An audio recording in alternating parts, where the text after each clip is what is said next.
Welcome back to Sweatin' Bullets, a fantasy football podcast. I'm your host, DF Beancounter. You can follow me on Twitter at DF Beancounter. With me, as always, is Jacob Sanderson. You can follow him on Twitter at Jacob Sanderson. Uses all the letters now. There's no more acronyms that nobody knows what they mean. How are you doing, Jacob? People finding you on Twitter all right? They're finding me on Twitter all right. That's I'm lucky. doing good. Week 4 is famously it's become such a well-known checkpoint now in the fantasy community that I don't actually know who it was that first studied this. I have credited it at times to Adam Harstad. I've credited it at times to Rich Rebar. Credited. That's a really weird couple of words to put together. Hey, credited it. Did it. Anyway, what I'm talking about, of course, is that the magic of week 4 is that is the point of the season at which the year's results to that point become more predictive of the rest of season results than preseason ADP. For the first 3 weeks, to decreasing degrees each week, the preseason ADP is more predictive than the results. And then starting into week 5, into week 6, into week 7, it just gets more and more, the season thus far becomes more and more predictive of the rest of the season. Week 4 is that hinge point.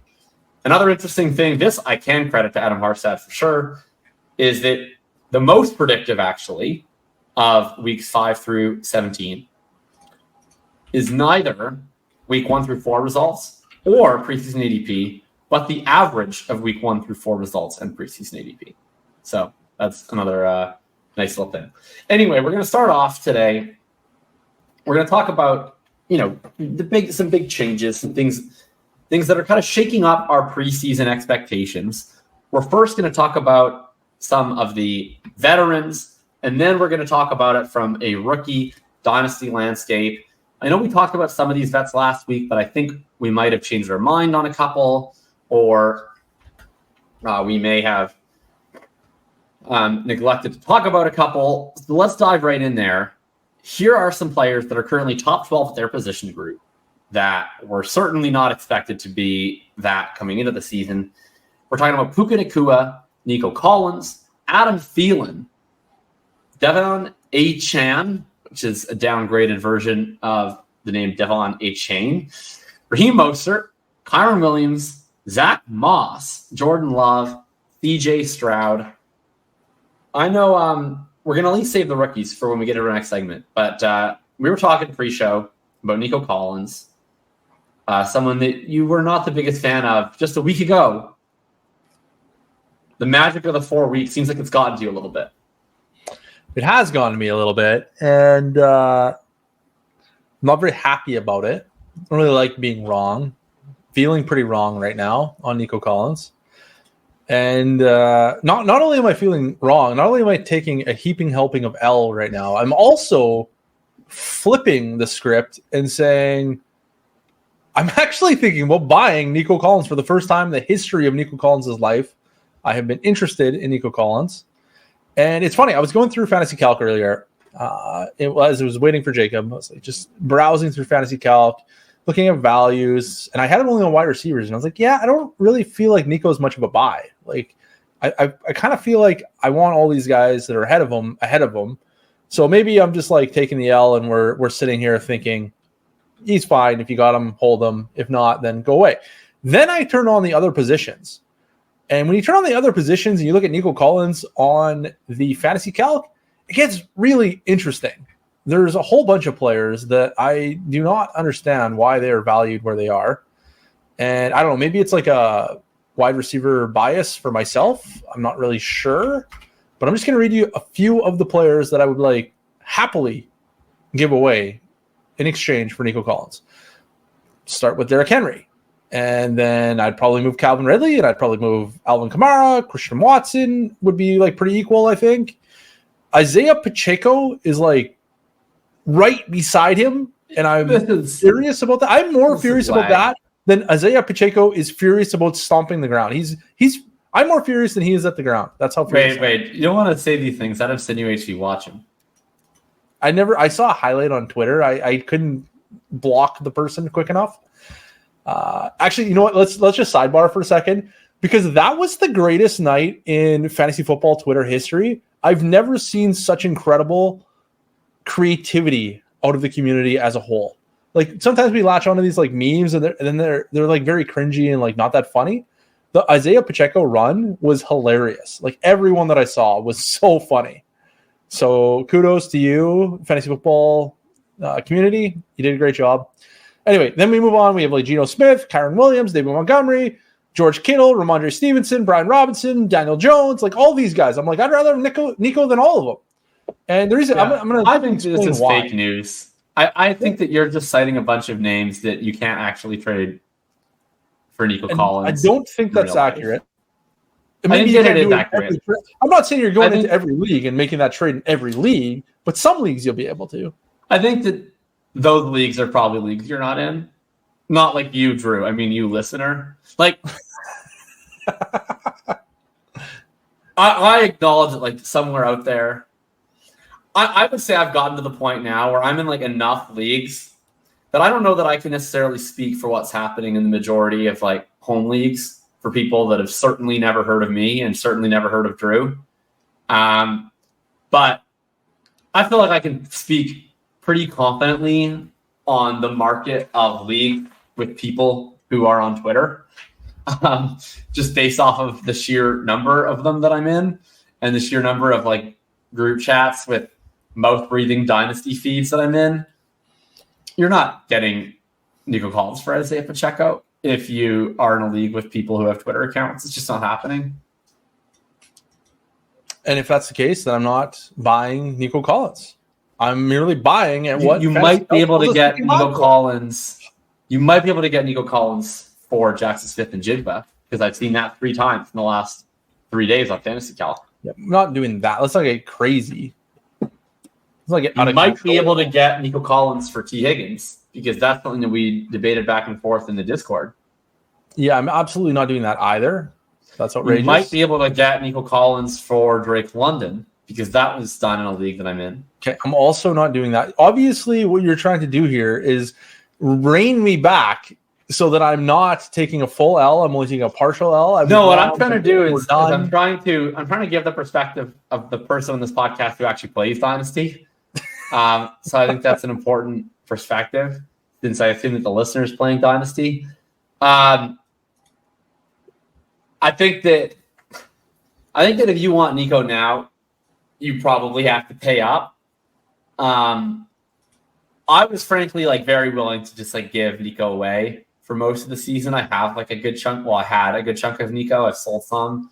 And if you wanted Nico off me a couple weeks ago, like give me one of those fake sell highs that I talk about sometimes early in the season, I was probably taking the fake sell high.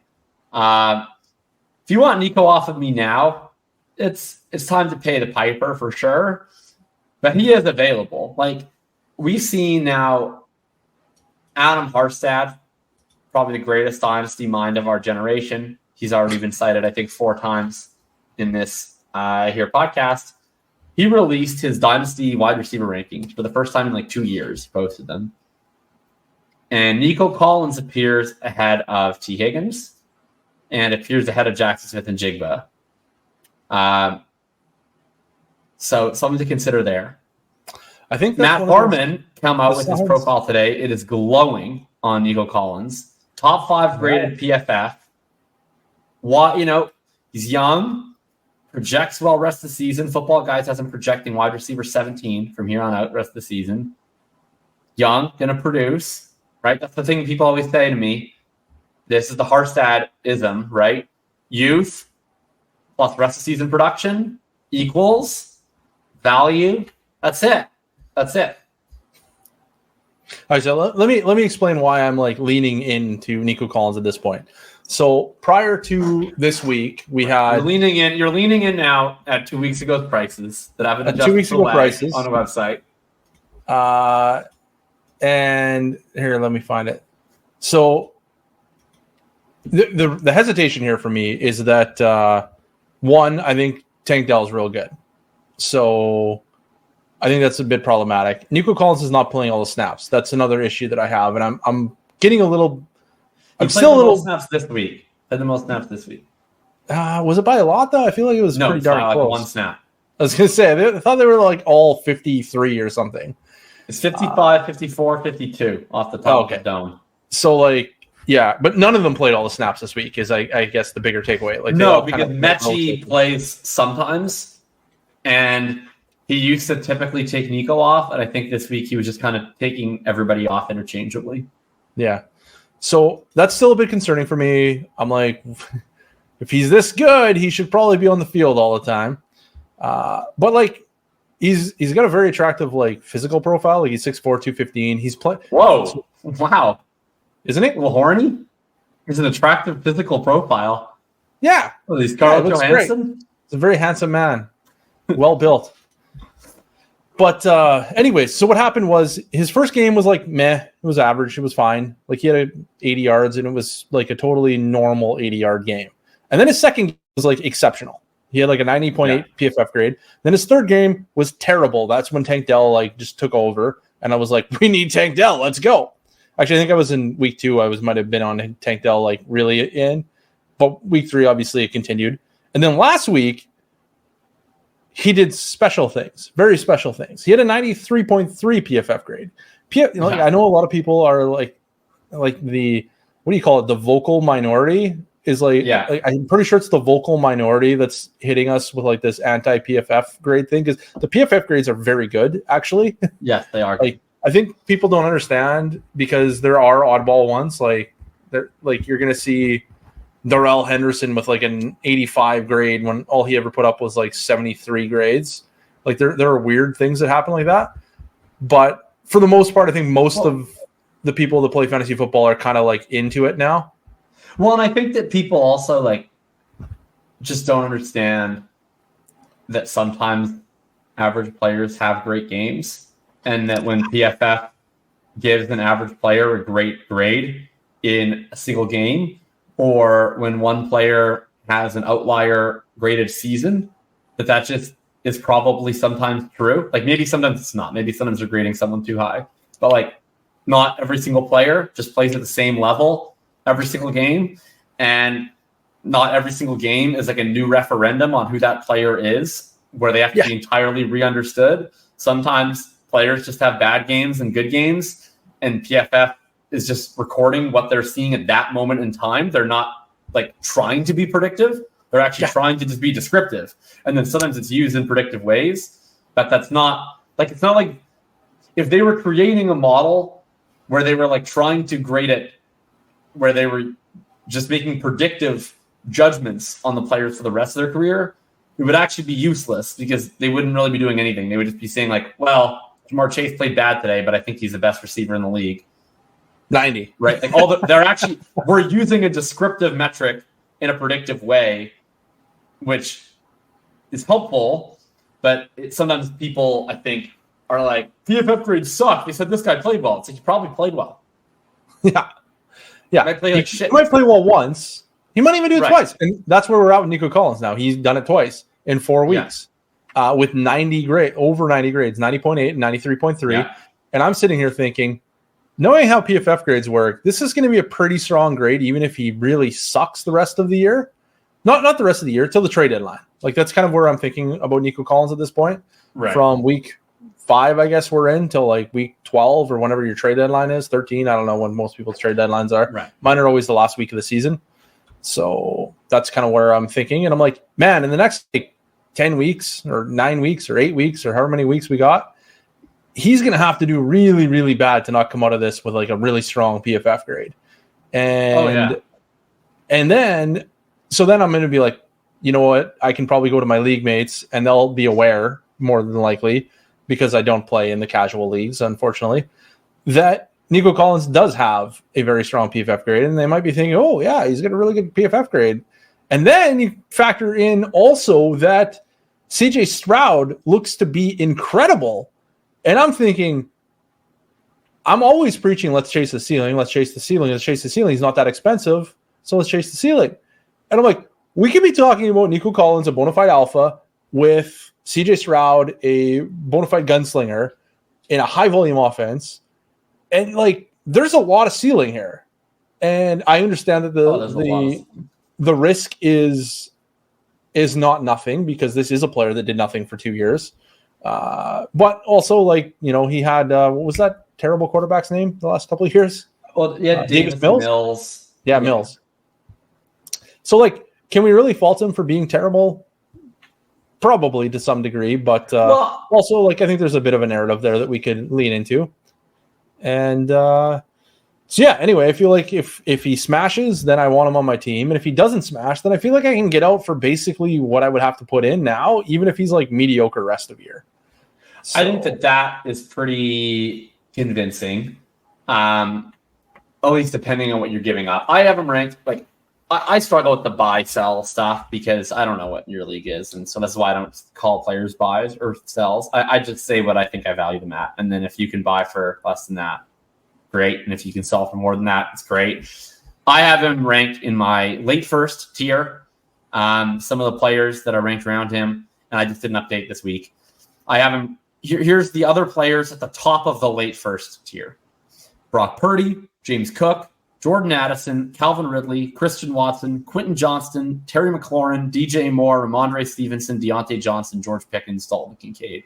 And then we're into Dodson, Hollywood, Judy, Keenan, etc. Nico is the fourth from the top in that tier. So I don't know if those sound like names that you think are more or less on the same plane as Nico Collins. I probably won't be buying him this week, mostly just not because like he just had this insane game. People are getting really steamy. This is kind of the week where you might just want to try and sell and shoot for the moon and land among the stars, so to speak. Not to get too micro. I think that there's some element of, like, you know, kind of what I said about Christian Kirk and Zay Jones last year, where I was like, really? Like, Kirk and Jones and Ingram, like, they all had their best year at the same time? Like, it's like, that's just a coincidence. I kind of feel like with Nico and Dell, like, a lot of this is just like Stroud rocks and it's kind of lifting everybody up above their station. And I think that we're going to see them kind of still ping pong some of these weeks back and forth. Like, it probably won't be as dramatic as like week 2, Nico is like a top 5 wide receiver. Week 3, Dell is a top 5 wide receiver and Nico catches 2 balls. This week, Nico's a top 5 wide receiver and Dell catches like 1 ball. I do think, though, next 3 weeks, I think we might see Nico's price normalize. He gets AJ Terrell this week against Atlanta. Historically, a better matchup against some of these bigger wide receivers. And then similar, Marshawn Lattimore week after that, who is, I wouldn't even say he's a great corner necessarily, but he's a really good stylistic match against Nico Collins. And then they go on bye. So I do think there's a possibility for 2 pedestrian games in a bye week. And maybe at that point, people are back to kind of where, maybe not all the way where they were after week 3, but maybe back in that same attitude where it's like he's flashed, but it hasn't been as sustained. Like, you know, and maybe he just completely eviscerates AJ Terrell and Marshawn Lattimore, in which case I'm never going to be able to buy him again. But I think I'd rather take that risk because some of the guys that I've seen it, some of the prices I've seen it take to get him at this point are already prohibitive. I do agree that the ceiling is immense with Stroud. I mean, CJ Stroud, talk about guys that moved up. We're going to talk about the rookies in a second. I think he's a top 12 overall dynasty asset at this point. I have him directly at 12. And even more than that, I think he would rank. He would be in my top 5 of who do I want my wide receivers playing in their offense rankings, right? Like it's him, Burrow, Herbert, Tua, Lawrence. That's the group of if I have a wide receiver in Dynasty, who do I want them tied to for the rest of their career? Stroud is like sky high in that scenario. So the ceiling is there. I'm probably going to try and buy Dell this week just because he's the one that might, be more gettable. Last week. Yeah, exactly. Right. Like maybe we just ping pong the buys, but I think both these guys are probably for the long haul, and I hope that they just fucking give it up already and stop playing Robert Woods so many snaps. That would be nice. I think you're absolutely right. I don't think this is the week you go out and buy Nico Collins. I just wanted to take my L while it was fresh and say I was wrong. He's good. You were right. This sucks, but I'm also I might really not be excited. right enough. I was all in best ball. Literally my most drafted player in best ball. I drafted a lot of them in seasonal leagues. I was a little overweight in Dynasty, but I sold some after week 2. And clearly, I guess I shouldn't have, because I probably could have more on all those shares now. So there's an L for me. This happens to me all the time. Anytime I like someone who's a little off the radar, a little off the beaten path, I get to enjoy that hit for like 1 week. And then either they fail and people get mad at me, or they succeed, and then I tell everybody to sell them, and then people get mad at me. I'm not a very good at holding all the way to the top, except for one player. Let's get into it. I was going to talk about Kyron Williams, the guy who I think is going to fall off. Sure. Do you care talking about Kyron Williams? No, he's going to fall off. So Okay. Yeah, I think it's a I'll pretty just say short it really conversation. briefly. I think that Kyron Williams has now had like 2 really great fantasy weeks, which is week 2 and week 4. And he's had the distinct pleasure of ranking dead last in rush yards over expectation in both of those weeks that he's seen this really high rushing volume.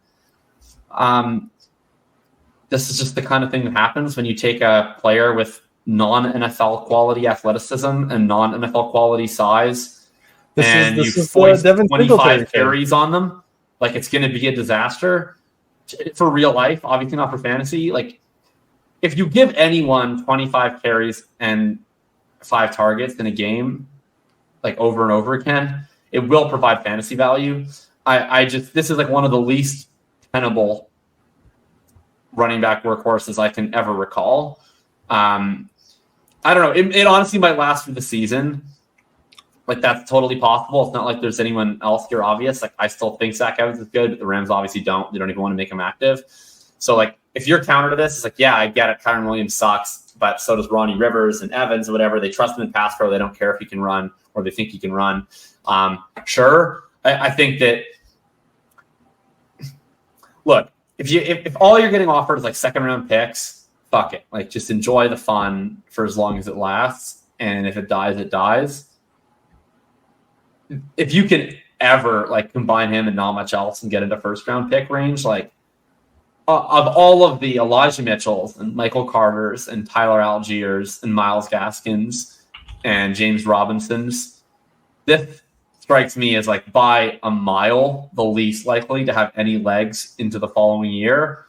And I still would be like quite surprised if we reach the fantasy playoffs and he's a top 10 running back. Like, I still think at some point in time, either someone else getting a shot, or they're making a trade, or they're signing a dude, or he's just going to get hurt. Like, I just think this is like pretty absurd what's happening. And I just don't think he's like capable of doing this at a high level. Yeah, it's really funny that you basically nailed the Devin Singletary corollary, if you will. You can be slow. You can be small. You can be small and slow. So we'll see, man. So far, he's just shoving it down our throats. But it's like he's basically doing like 2021 Leonard Fournette impersonation, but as a 195-pound guy. Like, he's doing the I catch passes, I play every snap, and I suck. But he's doing it as like a small dude, and I just feel like that's probably less likely to continue. I don't know. Yeah, and a small dude that wasn't drafted 4th overall. Right. Like, yeah. So the interesting thing about this is, like, you know, like you said, like, we have Ronnie Rivers and we have what's his name? Evans. Yeah. What's his first name? Zach Evans. And who knows who they have in the practice squad? I have no idea. And people always have this like thing where they're like, especially these guys, these kind of guys, where they just like come out of nowhere and now they have the job and they're like, well, I couldn't possibly foresee any other circumstance in which this player gets replaced because everyone else is so irrelevant. Failing to, of course, realize the player in question was that guy last week. I mean, this was 4 weeks ago, but like Kyron Williams was irrelevant 4 weeks ago. And now he has a starting job for 4 weeks. It's only a matter of time before the next irrelevant guy pops up. Or he's just, starts playing really bad, even worse than he already is. and we're not getting the points. They stopped letting him run every route and take every carry and so on and so forth. Like these day 3 players that pop up time and time again are flash in the pans. The true like staying power is quite rare. Sure, you have your odd Aaron Jones.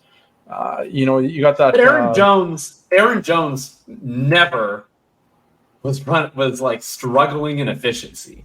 No, Aaron Jones came on was excellent from the day he stepped on the field. Like, right? Like, there's a big difference. Like, sometimes you get these guys and you look at an Aaron Jones and you're like, I don't know if I trust it because he, is small and he's day 3, whatever else. But you're like, man, the guy's good, right? Like, but with Kyron, I'm like, oh, he's like scoring a lot of fantasy points.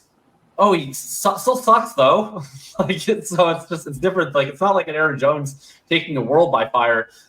To me, the most similar guy is Myles Gaskin. As a non-rookie, was not particularly efficient, undersized, but did see a ton of work in college. Like, I'll give Kyron that. He saw a lot of work at Notre Dame.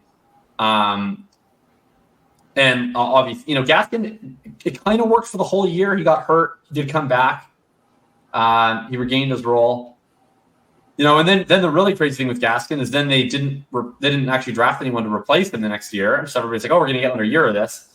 And then we did it. And they were just like, we didn't draft anyone to replace him, and we're still not really using you much. I can't even remember who they used. No one. Like they just used everyone. Like it was nothing. Like we Phillip didn't have Lindsay, I think, running got back some run in Miami. What's that? Like Phillip Lindsay, I think, got some run. I don't know. Who else was on that team? Salvin Ahmed was not dude on there, or Ahmed, or whatever his name is. Yeah. And wasn't there one of them? Who's that guy that the comedian guy always? Patrick Laird. Is that his name? Patrick Laird. Yeah, Patrick Laird. That was a big one. But yeah, so like weird. That's an excellent example of exactly what I'm talking about. Who's going to replace this guy? Nobody could possibly do it. Oh, literally, guys you've never heard of. Replace the guy that you've never heard of. Like it just isn't a stretch for me. Malcolm Brown got some usage. Yeah. The next guy is probably also going to be somebody you did not expect. The unpredictable is predictable in this case. Not that we know who it is, but that we know that it's coming to an end at some point. And it's probably coming to an end sooner than you want to believe it is. And there's like, he's scoring points right now. Even if he keeps the job rest of the season, he's probably not going to keep scoring points at this rate. So his value is going to keep going down as he starts losing work. Then you have to survive an off season, which is like the most terrifying thing you can do as a day 3 running back bag holder. Because they never saying never is incorrect. It's like you don't say not never, but it's usually definitive things like that when you're arguing with your spouse, for instance, or giving fantasy football takes. But it's extremely rare that these guys hold their job for multiple years. If they get through the first year, you just thank your lucky stars. You take the points to the bank and you cash out at that point. That's the James Robinson thing, right? Like I did a video on James Robinson showing like, hey, this is every like rookie that was awesome. And then look at none of them actually mattered ever again. Like they had their day in the sun. One guy had like another top 12 season, and the rest of the list completely disappeared within a year. So Kyron Williams is not here for the long run. It may end this season. It may end next season. It doesn't really matter. He's very valuable right now comparatively to what he was. And I'm just not sure it's going to go up very much because he's not that good. So get out while you still can. Yes. Okay. Let's talk about the rookies. We're going to do a little quick transition. In rookie drafts this year, there was a lot of movement within the top 6, but something that almost everybody agreed with, and really it was such a clear market distinction that even if you didn't agree with it personally, you almost just had to draft this way or trade out or something else because it was so clear cut. But basically it was Bijan Robinson was one, and then in some order, we're talking about Anthony Richardson, we're talking about Jahmyr Gibbs, Bryce Young, CJ Stroud, and Jackson Smith and Jigba. That order that I just read them out is the order of their closing ADPs in rookie drafts in May, but certainly there was a lot of variance within those latter 5 names. What we're going to talk about now is how we think we would order that top 6 today. having done my rankings, it has become a cluster. We have really Bijan Robinson, everything that we asked, everything that we expected. Two of the quarterbacks in Richardson and Stroud have certainly done a lot to help their cause early on, to the point that I think that is kind of separating in the market, and I think correctly, as the top three. And then the rest of this top six, Gibbs, Jaxon Smith and Jigba, and Bryce Young, very slow starts. Meanwhile, we have guys like Sam Laporta, Devon Achane from the late first, Zay Flowers from the late first. I should say Achane and Laporta really more the 1-2 turn. Laporta even into the mid-second sometimes.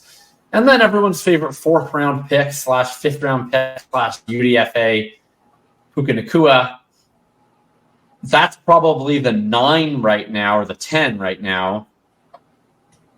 Who are we picking in our top 6? Let's start at the very, very top. Is Bijan Robinson still the 101, or has he been usurped by either of the quarterbacks? No, I think Bijan's still the 101. It depends on how we're doing it, right? Like, I always do my rankings of I have to draft this player and keep them forever. So I want Bijan. If I could draft this player and not keep them forever, I think it'd be a lot closer between him and Anthony Richardson. Because I think Richardson has been far better than advertised in college. Even though it's like, and I don't know, it's such a small sample. Like he's still not completing passes at anywhere near a respectable rate. Watch the games, bro. This is just a watch the games, bro situation. Like you just have to watch the games, and you have to see him do it on vibes, and it's fine. I don't care about his completion percentage. Well, he's just like making miracles happen. Like he's like late game heroics. Like he just seems to like get it. You know, like he's Michael Vicking it up. Like people are like, oh, his completion percentage doesn't matter. It's fine. I mean, it does to some degree. You can't run a functional offense over the long term, completing 40% of your passes. But can he get to 60%? Yeah, probably he can. Maybe. I hope so. I think he can. I don't know. Probably not. It doesn't matter. It matters. Well, one of the things about his completion percentage is like, look, his completion percentage is always going to be fake low, because I like a lot of the times that other players would be like checking down for a 2-yard gain to some running back or backup tight end. Like he's just scrambling. So like those now don't count as completions because he's just going to throw less checkdowns. So like instead of having like 8 checkdowns a game, he's just like going to have those be 8 scrambles, and that's fine. He's not like necessarily throwing at a super high ADOT. He did throw downfield a lot more this week than he did in week 1. Hence like the 45% completion percentage or whatever it is. But that's one thing to consider. And then the other thing is it's just, I don't know, it's all vibes, no breaks, man. Like he's just doing his thing. Like sometimes the pass comes out, it's nowhere fucking near the receiver at all. There's no chance. It's like throwing it to a different field altogether. I don't know who it's to. I don't know what the goal was. And you look back and he's just like smiling. He's like, yeah, that was a foul ball. That's fine. Only got 2 strikes. I still got a bat in my hands. Foul this one off. Whoops. Live to play another. Like the next one's a dime. You know, the throw that he makes, like he already makes some of the coolest throws in the NFL. You must have seen on Twitter the throw where he like gets away from the guy rushing behind him and then does like a jump pass into the lap of Aaron Donald for like 40 yards, and it's like bang on target to Alec Pierce. That like defies physics. Like I don't understand how that was humanly possible to throw that ball. Yeah, so his ADOT has been wild. Like his first game was 5.3, not good. His second game, he only passed, 10 pass attempts? Yeah, and then he got not that many, but like 1.9. Like he was just dunking or dinking and dunking the whole time. And then his last game, 13.5. He was airmailing. He was slinging. he was chucking. So, like, yeah, it went from, it looked like he was completing all these passes. He had a 64%, then he had a 60%. I was like, yeah, I mean, those are pretty good, but those are like pretty high percentage passes. And he's probably completing them at much lower rates than other quarterbacks. Completion percentage over expected is dead last in the NFL. Yeah. And there's been this whole thing about this, like, there's been the chart controversy because people posted the chart. Some like troll account posted the chart that was basically a completion percentage over expected versus EPA per dropback chart. Oh yeah. And you can read that a few ways. Like if you do the thing where you're like, these two things are equal, and then you like read it diagonally, he actually shows up as last. Even though he's like positive EPA per dropback, it's just that his completion percentage over expectation is like so brutal that he shows up last. But like, you probably shouldn't read it diagonally because EPA is the better stat.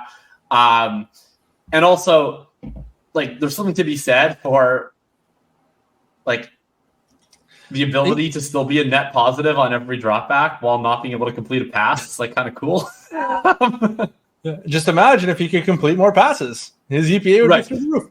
I mean, the one thing is like people should say like CPOE just like fully disregards running.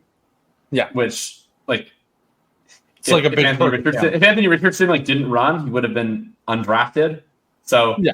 I feel like clearly the running's a big part of the deal. I do feel, and I don't know enough about like the calculation of EPA, but it does strike me, especially in these small samples, that it's very like touchdown heavy. Is that of course accurate? It is, right? Yeah. I mean, realistically, like any stat, even good stats in 4-week samples, and in Anthony Richardson's case, it's basically a 2-week sample. Yeah. Are just not going to be like worthy of like a whole lot of discussion. Yeah. Yeah. I feel like his EPA was slightly inflated because he's got a pretty high TD rate, I think, because he doesn't have that many passes.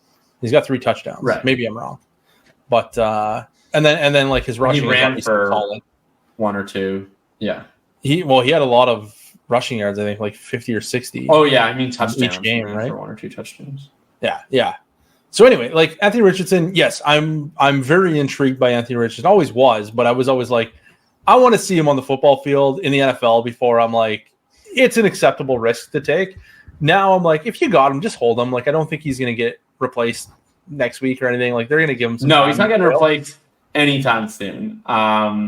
So yeah, I understand that there are a lot of Bears fans who preemptively said that they had the answer at quarterback, and then like that became less and less likely, but they just stuck to their blind certainty.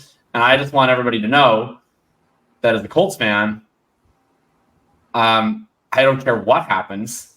I will be holding to the prior that Anthony Richardson is our quarterback of the future, no matter what, and against all evidence. Because we're all in, baby, all vibes, no data. There is nothing more infuriating than fandom analysis. So, anyways, I'm taking Bijan, and then I'm taking Anthony Richardson, and then I'm taking CJ Stroud, just because CJ Stroud doesn't have the same type of ceiling available to him that Anthony Richardson does. Even though I think CJ Stroud is easily the best of the 3 quarterbacks thus far, I'm just not like, what's the word? I'm not like super in fantasy. Like, I think you're ranking of them at, what do you say, 12, 13? I have them at 12. So I have them in the same order that you have them. I have Bijan at 9 and Richardson at 10, and I have both of those guys in a tier that is 3 to 4 base ones spanning from 5 to 11. And then I have Stroud at the very top of a little 2-man tier, which is 2.5 to 3 base ones, and it's him at 12 and Tua at 13. They're in a little tier by themselves. That's perfectly acceptable. I think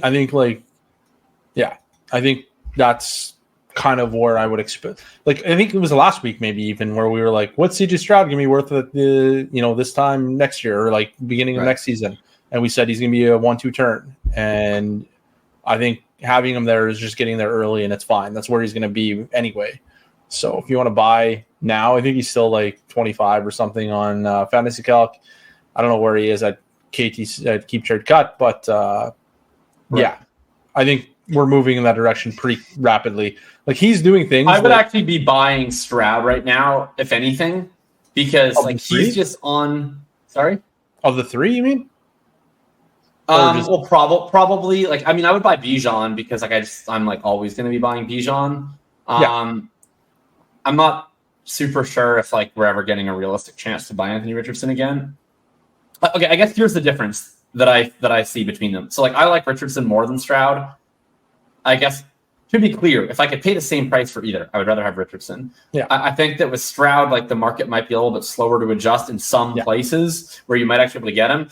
Basically, I was having this discussion about the quarterbacks in a group chat that I'm in for a long time last night. We were talking about like Burrow and Lawrence and Herbert in relation to Stroud and Tua. And like, is this 2 tiers? Is this the same tier? And at first I was like, I think it's all the same tier. When I actually did the rankings, I was like, I don't know if it's the exact same, but it's like kind of the same. That's why I had this little half tier. Where it's just like a confidence level thing. I think from like a market perspective, like Stroud is just like inevitably on his way to the Burrow and Herbert zone. So I feel like if you just want to like trade for him and just like know that he's like going to be there at the end of the year, and then you just like can then trade him then. And if someone is not quite realizing that he is fully going to be there at the end of the year yet, and you get to bank a profit, then you can just do that. Because like that's just happening. Like unless he breaks his leg, whatever else, like this is as locked in. Sometimes you can be overreactionary. I don't care. Quarterbacks, look, we get a way bigger sample every game out of quarterbacks than we get out of a wide receiver. Wide receivers, we're talking about, they probably get 7 or 8 targets most of the time. Quarterbacks, they drop back a lot, right? They're dropping back 40, 45 plays. Like when we're talking about the sample of a wide receiver versus a quarterback in one single data set, we're talking about like 6 times the amount of relevant plays. So we're getting a larger sample already. CJ Stroud already has 172 dropbacks this season in 4 games. Exactly. It's wild. No, like Puka, I guess, is going to have 172 targets, but none of the rest of the wide receivers in the whole season. So we're already getting like a season's worth of sample on him, basically, from a wide receiver perspective. Also, just rookie quarterbacks are never really good. It's very rare when they are. And when they are good, they're almost always awesome. And I only have to say almost because fucking Baker Mayfield exists. There's a few. Mac Jones was pretty awesome relative to rookie quarterbacks. He had like the same PFF grade as Baker Mayfield, which is wild. He was very good compared to rookie quarterbacks. I don't know if this is just a vibes-based take or if this is like quantifiable, but I just don't think that him and Stroud are like at all comparable from what I recall. Mac Jones' rookie season versus what Stroud. Oh, no. Mac Jones was like the 15th overall pick. CJ Stroud is the number 2 pick to a quarterback. Right.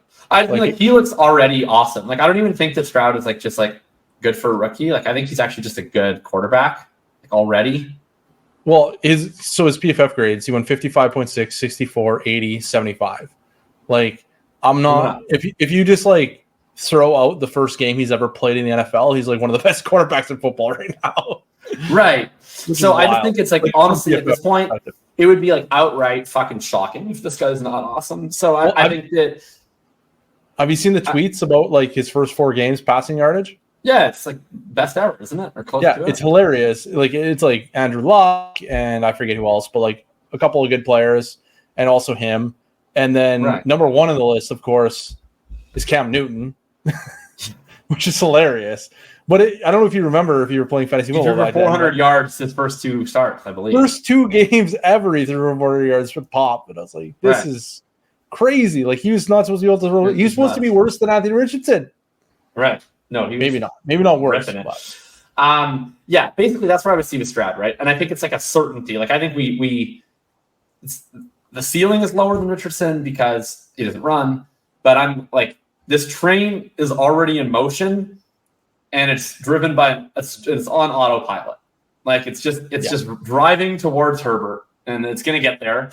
And for as long as you can trade before it's there, you just keep firing at it. Is my take. Richardson's a little different in that, like in theory, this train is going to Lamar and Hurts Station, but there are intersections.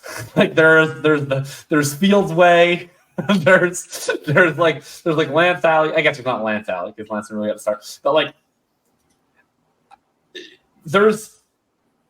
I don't think there's a lot of questions about it in the short term, but I still do have long-term questions about Richardson, which as crazy as it sounds after 4 games, I already don't about Stroud. So I think with Richardson, like if you can get a price where you're just like, I'm getting a really good price on this super high upside quarterback, I'm down. And I'm not necessarily saying he's a sell, But I think you can just like process by Stroud under the absolute certainty that if he hasn't already maxed out the value of that archetype, he's going too soon.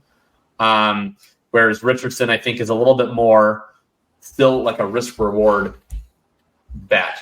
And obviously the reward is absolutely massive. But that's why I think I'm probably less likely to actually be able to purchase him versus Stroud.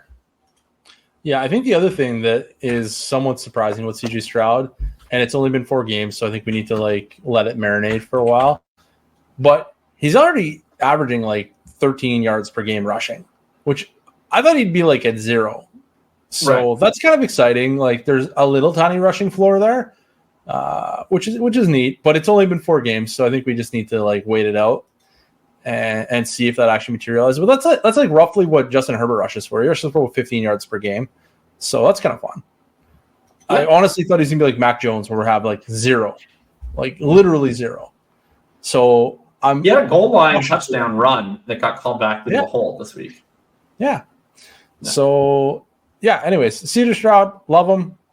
I think like CJ Stroud is like the perfect example of like just let the draft come to you. You know, like I felt like in rookie drafts, nobody wanted CJ Stroud. He was like the leftover guy. It was all these 106s where I was like, oh, Stroud again. All right. Oh, Stroud again. Fine. Oh, I got him in a couple of weeks too. And I'm like, I didn't go into the draft being like, man, I need to get CJ Stroud. Like, he's my dude. It's just like, I like him and he's available, so I'll pick him. And I think that's like one of the advantages of like trading back within tiers and stuff is like, because if you were picking at, 102 and you were looking at Bryce Young or trading back to CJ Stroud or Anthony Richardson at 104, I think like that's a pretty easy trade back. And, you never really know who the best player is going into it. You Panthers. Hey? Right. I said at Panthers. At trading Panthers. Everything to go get the 101 instead of just sitting. Gotta say, I had so many tweets about the Colts situation at 104 where I was like, don't move up. Just like stay there and just pick whoever comes there. Like we're going to get a guy. And let's just see who it is. It is ironic that the one team that went all out to go and get their guy at 101, and it's still early, but at least this point, it's like they got the worst of the bunch. Worst one. And they paid a lot for it. And they gave up all the assets and their wide receiver. So now they need him to be the best because they don't have any realistic path to ever get him a weapon ever again, which is tough. It's too bad for them.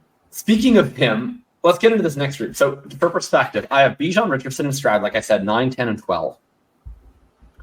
To get into the next group, in my rankings, move all the way down to 31. But then I have 6 rookies from 31 to 40, all in my 1.25 to 1.5 base ones tier. Where do you stand on? Let's first just talk about the other members of that core 6 in and amongst themselves, and then I'll bring in some of the usurpers that are coming from lower in the ADP ranks. So let's talk about Gibbs, Young, and JSN. That was the order in which they were drafted in rookie draft. That actually is still the order that I have them. What's the order that you have those 3 at this time? Which ones did you say? Gibbs, Bryce Young, and Jackson Smith and Jigba. And I have to pick from those 3 for the next 3? Well, I'm just saying let's ignore like the Pukas and the HMs and whatever for now. Okay, let's just talk about these 3, and let's talk about what order you'd have them in, and also just like panic meter. Like I think a lot of people are kind of panicked on each of these guys. How panicked are you on each of these guys? First, kind of in a vacuum, and then we'll talk about the Pukas, the HMs, the Laportas, and Flowers, and kind of if any of them are taking these guys' place in your mind.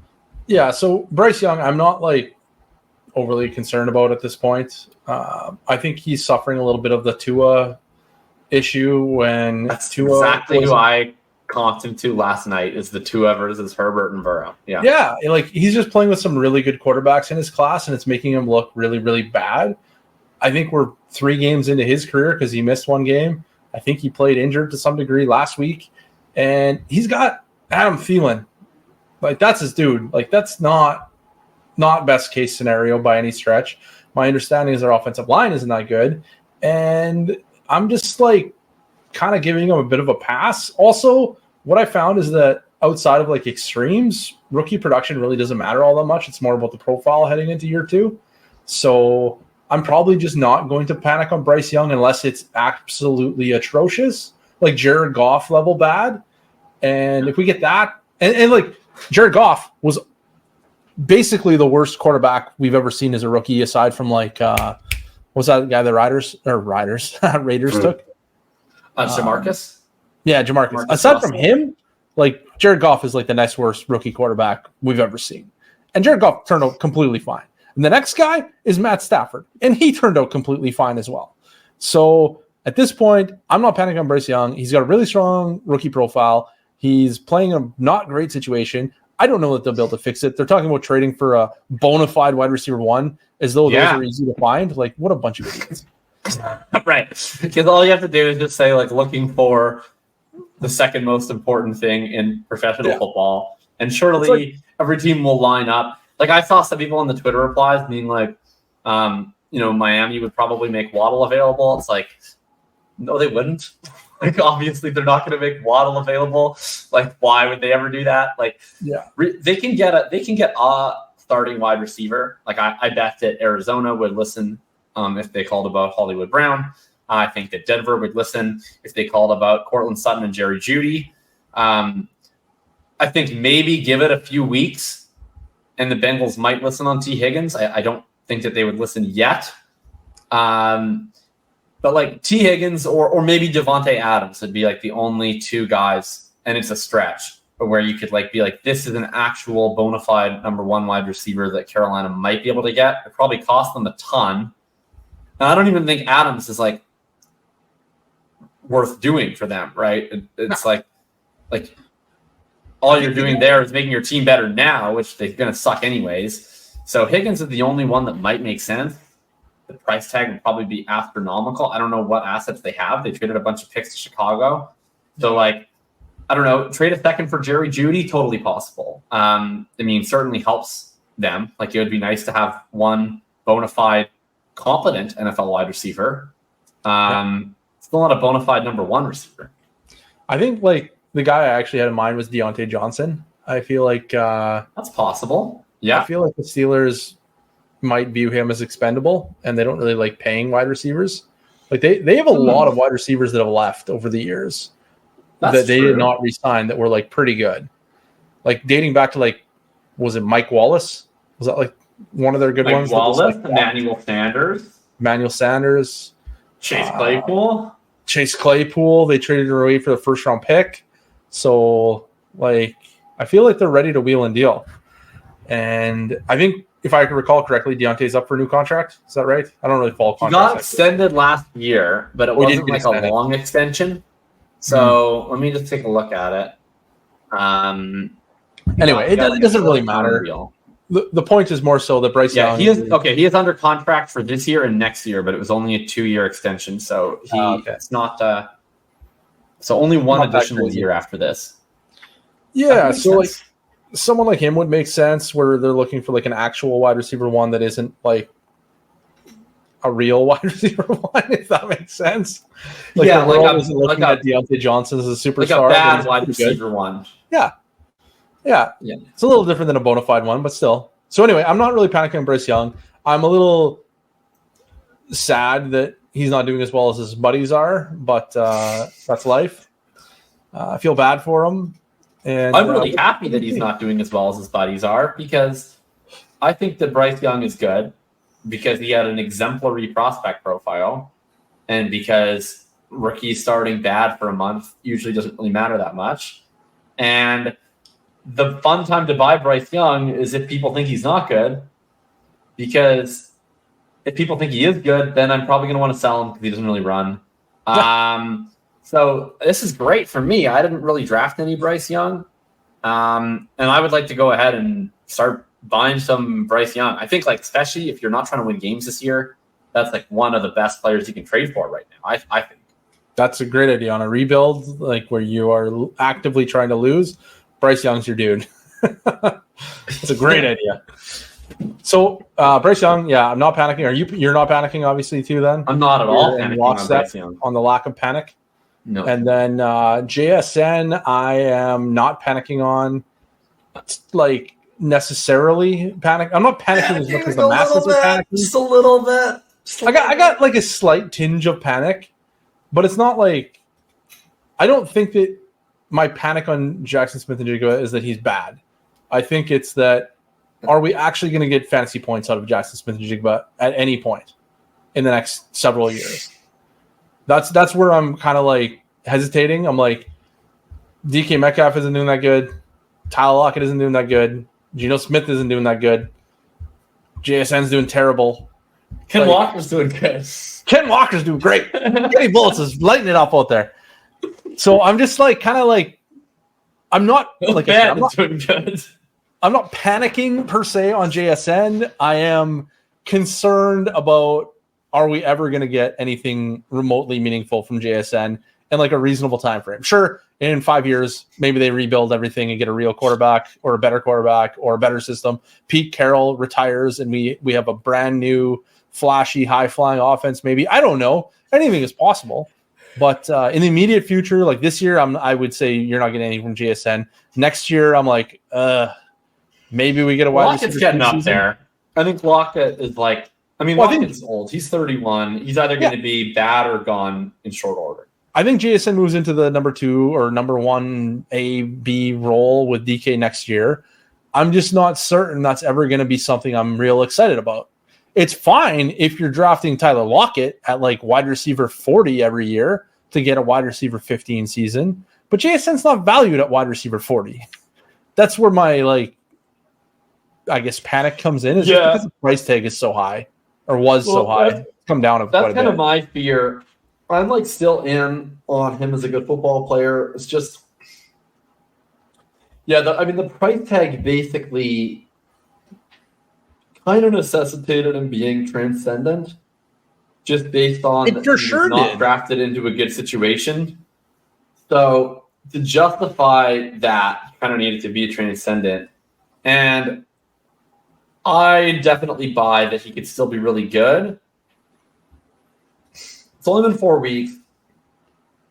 He was playing hurt. That's kind of the one thing that's keeping me at ease about it, is that he was playing with this wrist injury. But I guess kind of my take is it's like, if he was truly transcendent, would we only have 62 yards, Jackson? If he truly was transcendent, we'd probably have more than 62 yards. Like, I'm not going to totally rule it out. I just think that, okay, think about all of the best wide receivers in Dynasty right now. Okay, so Jefferson, Chase, Hill, Diggs. I'm not saying in Dynasty, like just the best wide receivers in the game. A.J. Brown, CeeDee Lamb. Like, I'm surely missing some. Like, there's some counterexamples to this, like Cooper Kupp, kind of. Devontae Adams, obviously. DeAndre Hopkins. But, like, a lot of these guys, like, especially if you just think about even the younger ones, right? Like Jefferson, Chase, Lamb, Olave, Wilson. Like, they came out of the gate humming. Like, Amon-Ra St. Brown would be an exception. Also, day 3 pick. Like, it wasn't like some of these guys, like AJ Brown, for instance, he wasn't running all the routes at the beginning, but he was like running like 40% of the routes, and then he was going for 100 yards, and he was like, "Play me more!" Like, I'm so good. Like, JSN's, people are complaining about the usage, but like, he's not doing anything to warrant more usage yet. So I think it's kind of on him right now. He is the second lowest PFF passing grade of this class, which has 30 players in it. He's 29 out of 30. It's real bad. Right. But it's on 18 targets. So I'm going to go ahead and give him a pass at this point. Right. I'm giving him a pass on being like a bust. I do think that we have legitimate reason to question the ceiling of his talent. Yeah. Because I think when we're talking about a transcendent talent, it's different than when we're talking about, is this guy good, right? Like, I think we have a right to be impatient if we're talking about the hope is that this guy is like one of the best wide receivers in the entire NFL at some point. It's like, if he was going to be one of the best wide receivers in the entire NFL at some point, I think he would at least be a useful wide receiver right away. So we'll see, but I'm mildly concerned. I've moved him down a tier. And I'm almost talking myself into moving down a little bit more. Okay, here's the interesting one. JSN or Brandon Ayuk?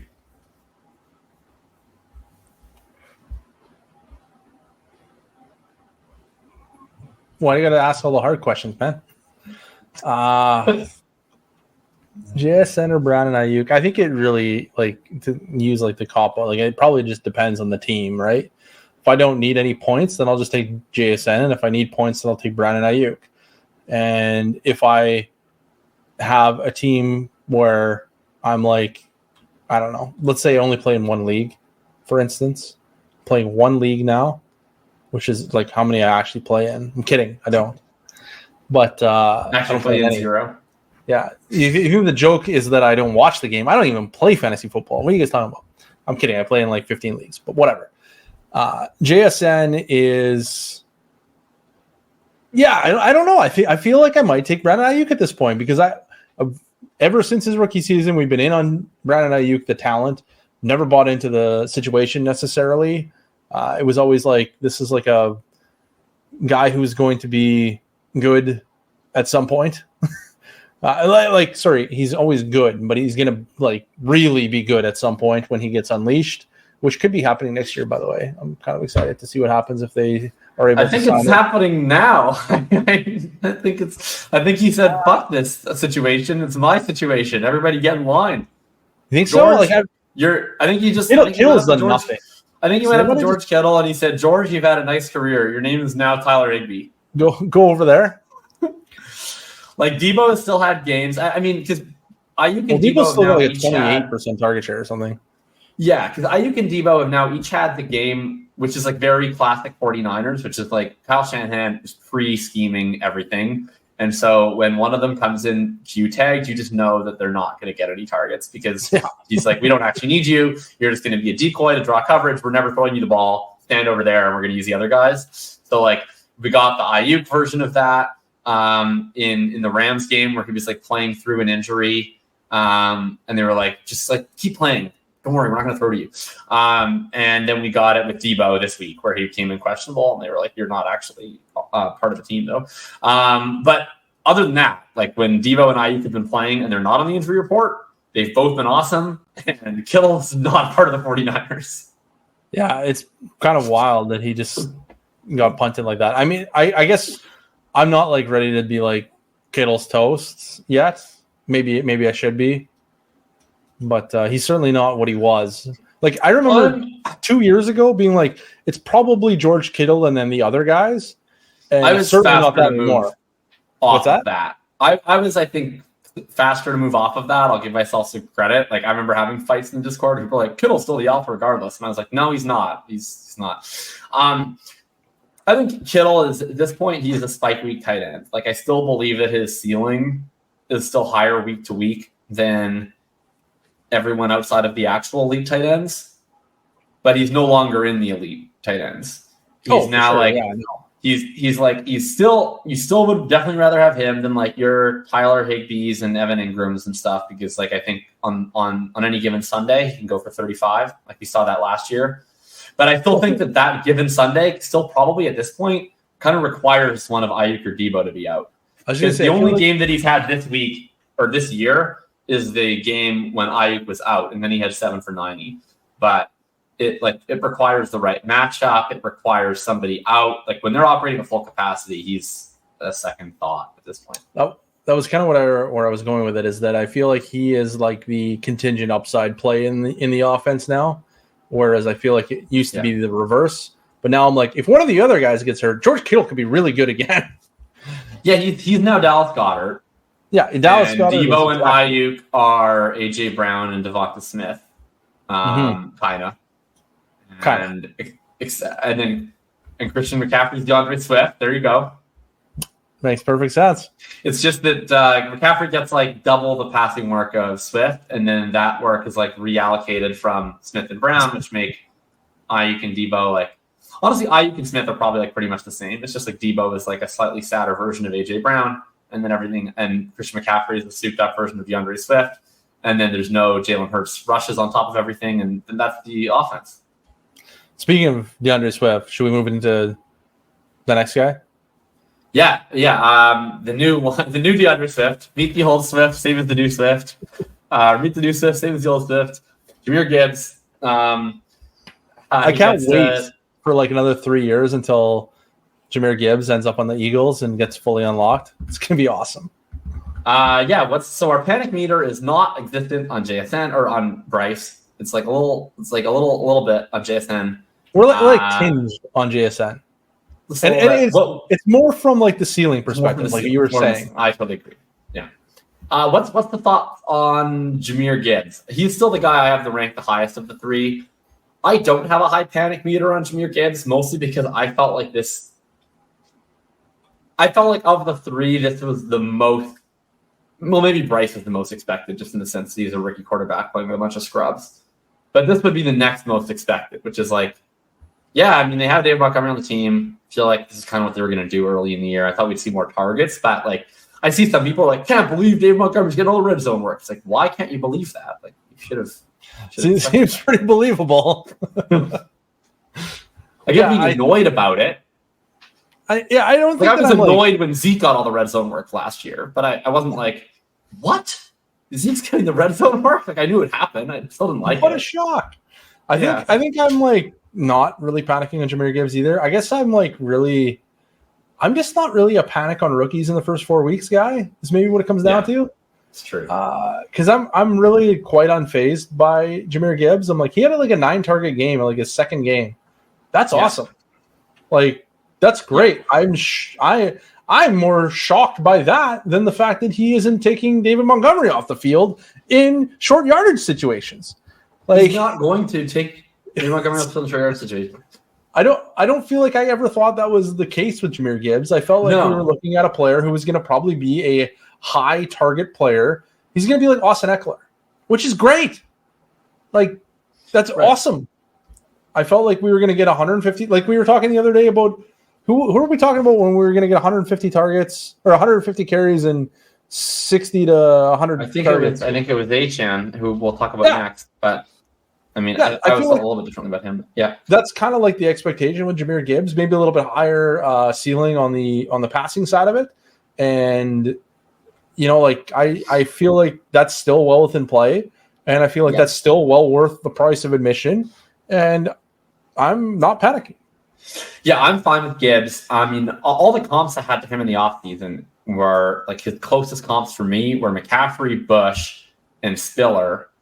None of whom were efficient runners as rookies. Like, actually, we're all really inefficient runners as rookies, and we're low volume runners as rookies. They were all very, like, other than Spiller, Bush and McCaffrey were both extremely high volume receivers right away. Were very effective receivers right away.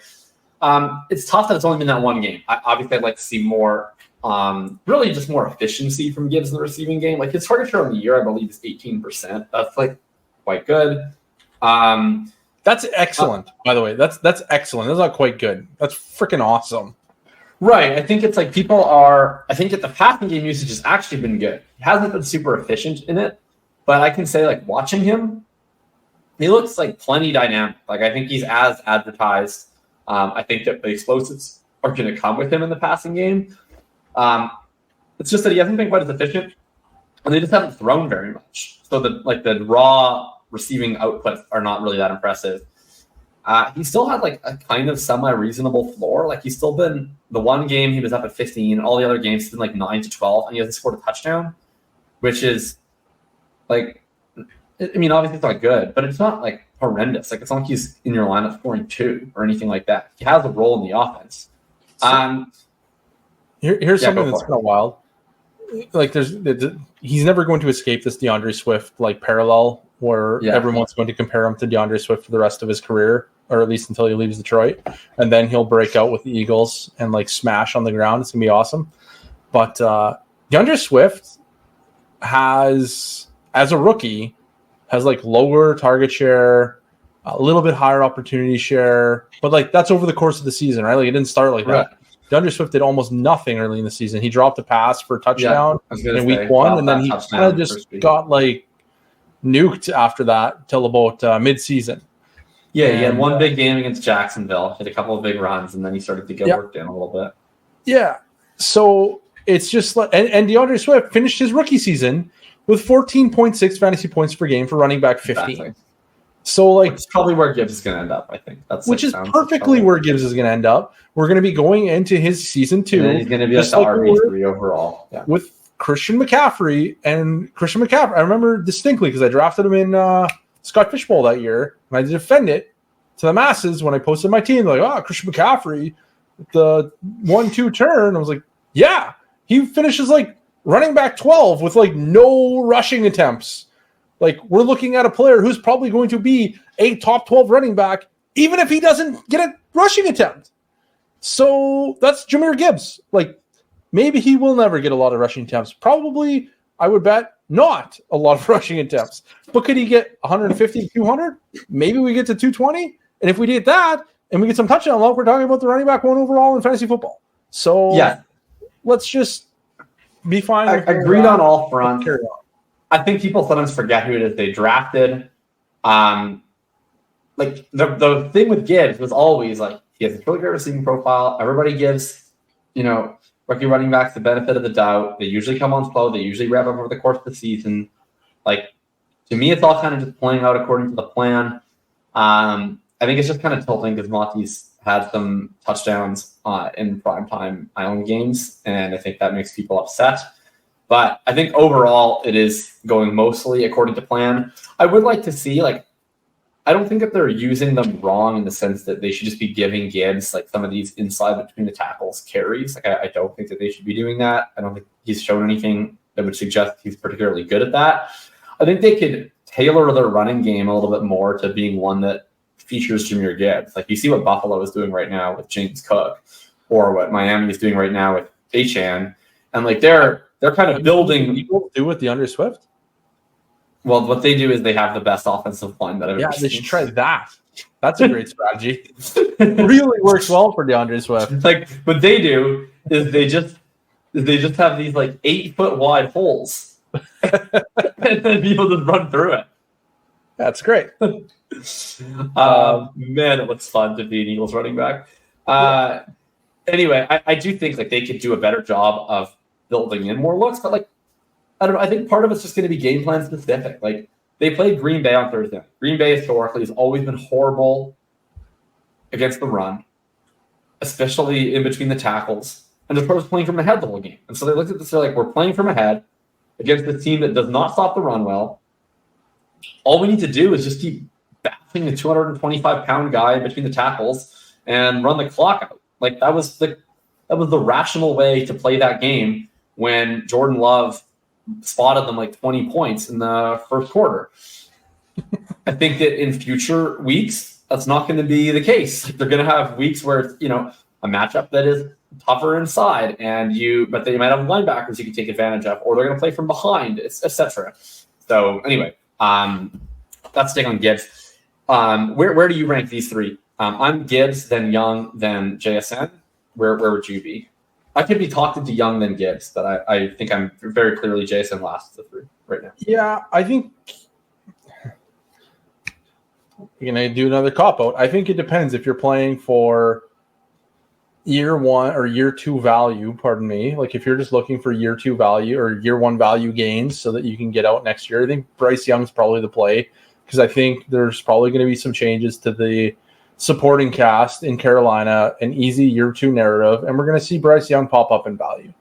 I don't think that's going to be the case for Jahmyr Gibbs. I think Jahmyr Gibbs is going to be stuck with David Montgomery for another year, and we're going to have a whole bunch of naysayers saying, well, David Montgomery is going to get all the touchdowns because David Montgomery got all the touchdowns this year, and Jamal Williams got all the year before that. So it's not the Jahmyr Gibbs touchdown opportunities. He's just not going to get in the end zone. And therefore, I think Bryce Young is going to be ranked ADP wise quite a bit higher. And that's probably We'll see. I don't know. I'm not as convinced about that. I mean, Javonte Williams spent the whole offseason in a timeshare. DeAndre Swift spent his whole season in a timeshare. Those guys had narratives that were going to be they're going to get their own now. I think that but why? Like Javonte Williams spent a whole year in a timeshare with Melvin Gordon, and then they re-signed Melvin Gordon. Yeah, but they let him go and then brought him back at the last second. Didn't they? Am I misremembering that? Okay, sure. So they were like, we've discarded this. Literally nobody in the league wants it. It's not like they cut him. He was a free agent. Yeah. And literally nobody in the league wanted him. And they're like, okay, I guess you can come back then. I mean, DeAndre Swift, they were like, okay, you can walk Adrian Peterson. And then they signed Jamal Williams on like the first day of free agency. No, wasn't Jamal Williams his third year? No. That was his second year.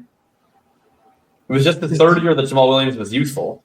In the second year, Jamal Williams was there for a year of relevance? I didn't realize that. Yeah, he was there, and he started like it was like a whole bit to start the season where Jamal Williams was the starter. He started like every game, as in like he played like literally the first snap, and then Swift would play 70% of the snaps.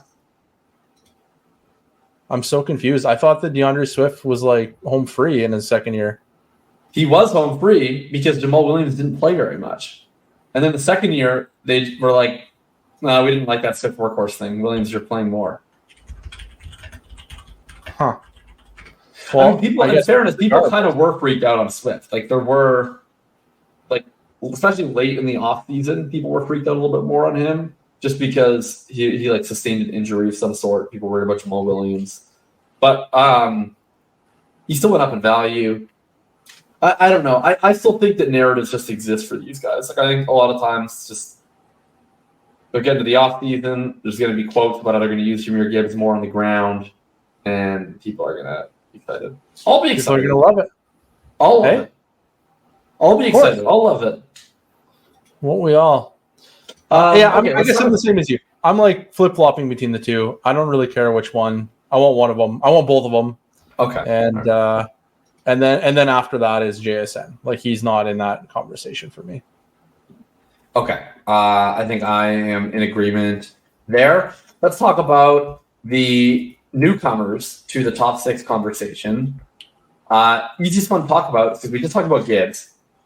I saw Gibbs traded more or less straight up. There was a 24 third on one of the sides. I don't remember which side. I don't care. It's 24 third. More or less straight up for Devon A-Chain. I was in a discussion, or A-Chan. A-Chain's so much cooler. I was in a discussion with Ferris, one of our patrons, where I had Gibbs ranked higher than A-Chan. I mean, barely. I had Gibbs ranked at 31. I had A-Chan at 36. They're in the exact same tier. They're back-to-back on my running back rankings. And so we were pushing back on that. I think they'd rather have A-Chan. I talked to some other sharp folks that'd rather have A-Chan. I'm conflicted, very conflicted, because I think that Devon A-Chan is clearly a better player, and not just because he's been one in the NFL. I thought he was a better player in college too. He's clearly been more productive. I watched them play football, and I can tell you 5 different things I think that Devon A-Chan is just clearly better at. And I still think I'm kind of a sucker for the receiving profile and the 12th overall pick versus 3rd round pick thing. I don't know. Am I just a wet blanket? I know where you're going to stand on this because you're not as convicted about A-Chan's talent, but I'm very, very conflicted. Yeah, I mean, I think A-Chan is probably very good.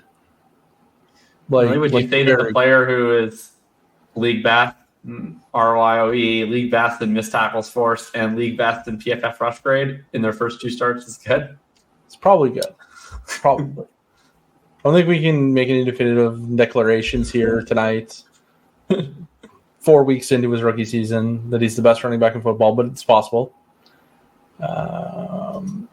I think, for me, it's always it always comes out of the same thing with him is a coach going to look at him and give him enough touches that he's going to matter in fantasy football?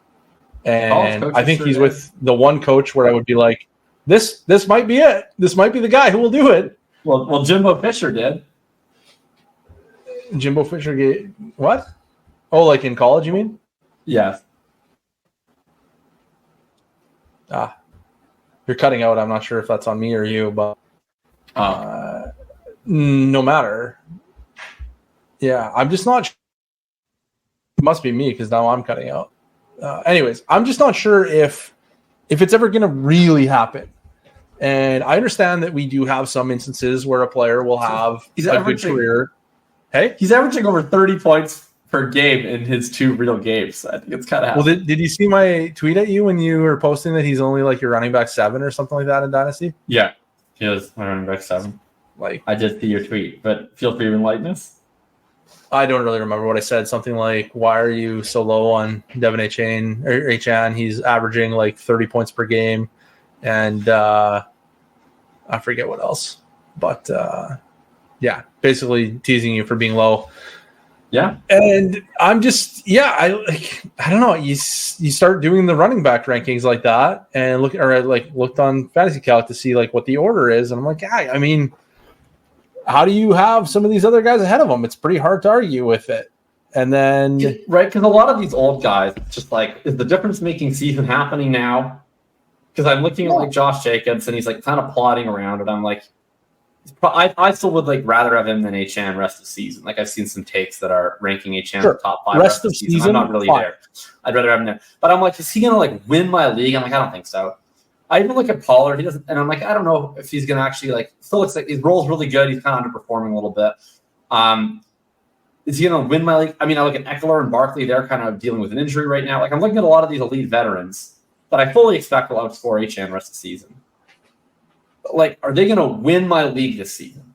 Like 25 freaking points per game. Because otherwise, I think I'd rather just take the young guy who at this point can basically do whatever the fuck he wants the rest of the season. He's going to have a high ADP next year. Yeah. Yeah, I feel like he's really safe because efficient, that there's just going to be a ton of narrative around how he's just going to take over this backfield next year. Yes. And I don't really know that there's going to be a good argument against it.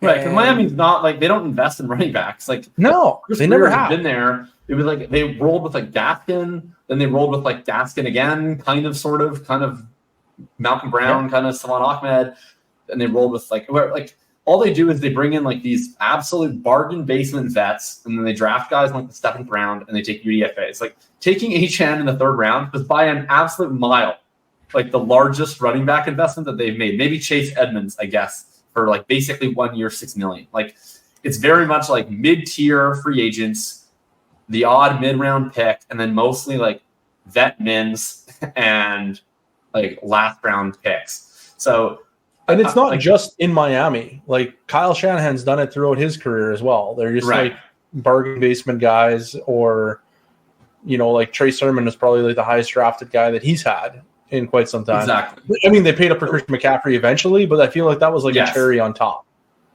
True. So, like I think clearly this backfield next year is going to be like Achan, and it's either going to be like literally Mostert and Wilson again, or it's going to be like Mostert and Wilson types. Like they'll either take like some goof in the 5th round, or they'll like sign some guy that is like there's no one that people are gonna like have to carve things out for. If they want to make the bull case for Achan, like everyone else is gonna be a movable piece. It's probably gonna be like a James Cook type backfield situation with like, we'll bring in some guys, but like we're not prioritizing them.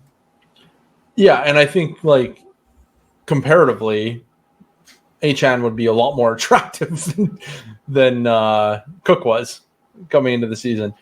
So yeah, I don't know. I feel like it's a tough sell, or it's an easy sell in the running back market. I feel like it's a tougher sell overall when you get him into some of the other positions, and you're like, wow, I'd kind of prefer pretty much every wide receiver in his value range. But again, that's more like what do you call it? Like overarching principles. Like I just don't really like paying up for guys that I'm not like super confident in at the running back position. I'd rather just roll into a wide receiver. Let's discuss. I have Achan currently. Here's the wide receivers I have in the same tier as him. A couple of these are above. Some of them are below. Okay. Diggs, London, JSN, Puka, Ayuk, Adams, Higgins.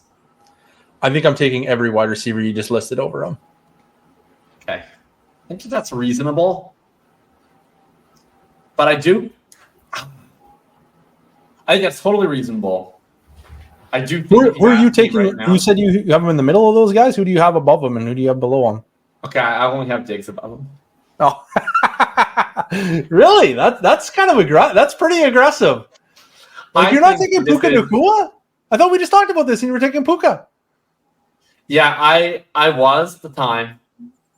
The best game of Puka Nacua's career turned you off of him? Yeah, he beat the Colts. So I got so sad. No, I think it was. We'd already seen Puka do it twice, but we'd only seen Achane do it once. So then seeing him do it twice mattered to me more than seeing Puka do it for a third time. They're in the same tier. They're like back to back, and frankly, it probably just comes down to like whether I want a running back or receiver more in that given team. But just watching him over and over again these last 2 weeks. And trying, I wrote that piece after we recorded where I talked about player take imposter syndrome and trying to not be such a wet blanket all the time. Yeah. And you just threw caution directly into the wind. I think this is he is, I'm not going to say he's the best running back in the NFL, but he is the most dynamic running back in the NFL, not named Christian McCaffrey. And he's playing in the best offense in the NFL, and he's a rookie. So I think in terms of the you're cutting out really bad. In fact, you've basically disconnected at this point. I think that you'll have to go ahead and read. Oh, I've disconnected too. I don't think it's me. I think the listeners can hear me. I think that outside of Christian McCaffrey, Devon Achane is the most dynamic ball carrier / backfield residing playmaker in the National Football League right now. He plays the best offense in the National Football League. You're one of them. Certainly the most interesting. And I think if we're just looking purely at I know it feels like the floor is low. I suspect you're gonna have to re-say all of this because you've been gone for I promise it's just 40 seconds. I promise you that it's entirely your internet and not mine whatsoever, and that you just keep interrupting. I'm not sure if you can hear me or not, but yeah, it's okay.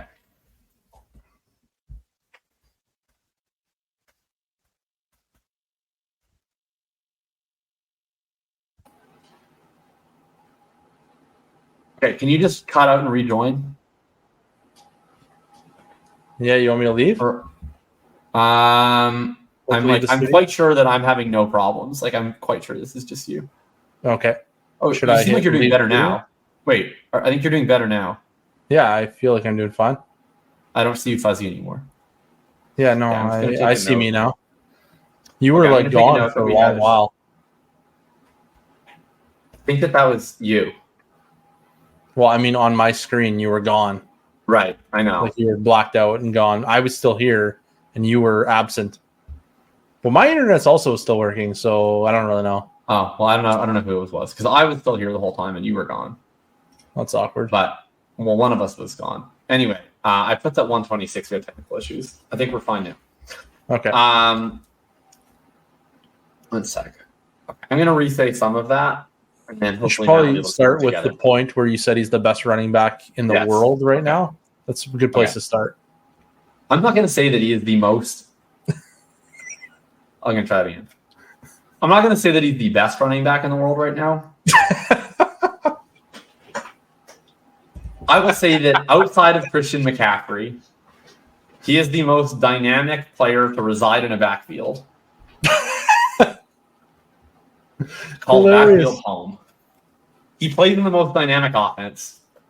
And I think that when players do things in unprecedented ways, it's very easy for us to look at them as low floor and probably most of the time correct. But I think if we try to just really focus on what we're seeing from the player, it's not really that low floor in the sense that he's just clearly awesome at football and at least a role, and we can quibble about how much that role can grow or whatever else. But he's clearly a valued part of the team. Miami's going to score 1 million points, and they're going to run a lot of plays. They're going to do cool stuff. So I think that we can not really apply like the opportunity share stuff quite as heavily to Miami as we would most teams, because you're part of a very exciting pie that you're getting a piece of. And they're going to keep him involved. So I think like the floor is he's going to be a legitimate player in this incredible offense for the foreseeable future. And the ceiling is, what are we watching in San Francisco right now? That's the ceiling. We're giving all the touches to this guy in this incredible offensive scheme, and he's going to score 30 points every game.